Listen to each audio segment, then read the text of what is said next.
Con la luna apenas iluminando la carretera desierta, me embarqué en una travesía nocturna que pronto se convertiría en una pesadilla inolvidable. La oscuridad envolvía mi automóvil mientras avanzaba por una carretera serpenteante, rodeada por un bosque tupido y silencioso. Aunque la radio transmitía una canción apacible, un escalofrío recorría mi espina dorsal, como si la noche misma conspirara en mi contra. La única compañía visible eran los rayos de luz de los faros que cortaban la negrura, revelando solo fragmentos del camino por delante. Mi mente, vulnerable en la penumbra, empezó a jugar con sombras y sonidos inaprensibles. A lo lejos, un búho ululaba como un presagio, y el crujido de ramas bajo las llantas creaba una sinfonía macabra. La fatiga se apoderaba de mí, pero la idea de detenerme en medio de la nada me inquietaba más que la posibilidad de cerrar los ojos por un instante. Sin embargo, cuanto más avanzaba, más notaba que algo no estaba bien. Un aura de malestar se aferraba a la oscuridad, como si las sombras tuvieran ojos que me observaran. De repente, las luces del automóvil parpadearon y por un instante todo quedó sumido en la oscuridad. Mi corazón latía con fuerza mientras el miedo se apoderaba de mí.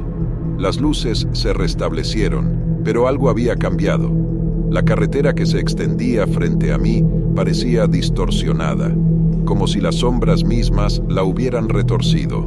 Decidí ignorar mi instinto y continuar, aunque mi nerviosismo crecía con cada curva. En la penumbra, creí ver figuras fugaces al borde del camino, siluetas indistintas que se disolvían antes de poder enfocarlas. Las sombras antes inofensivas, ahora tomaban formas grotescas que se retorcían en el borde de mi visión periférica. Mis ojos se encontraron con el retrovisor y mi corazón se detuvo. Una figura pálida, de ojos vacíos y sonrisa siniestra, estaba sentada en el asiento trasero. Giré la cabeza rápidamente, pero no había nada allí. Aterrado, me esforcé por mantener la concentración en la carretera, pero la presencia malévola persistía en el rincón de mi mirada. La radio, que antes emitía música suave, ahora estaba llena de estática interrumpida por risas guturales.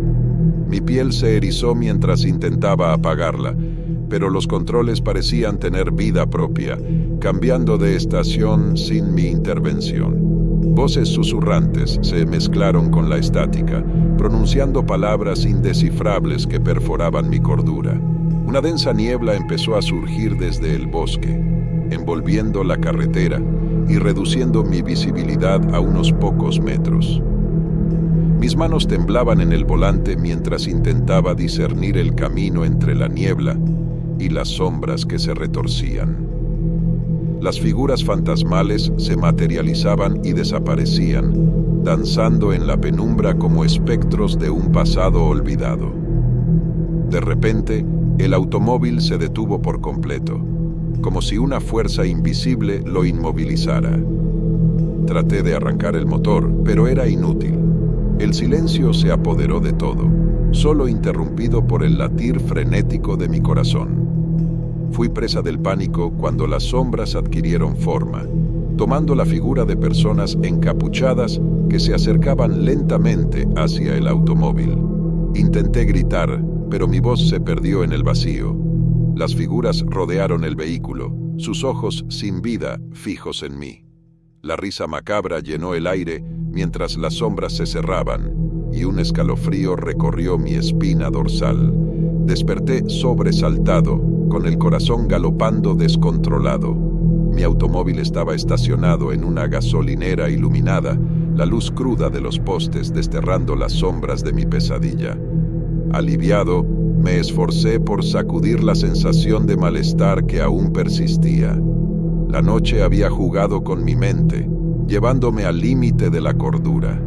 Mientras encendía el motor y dejaba atrás la gasolinera, una última mirada al espejo retrovisor me hizo estremecer.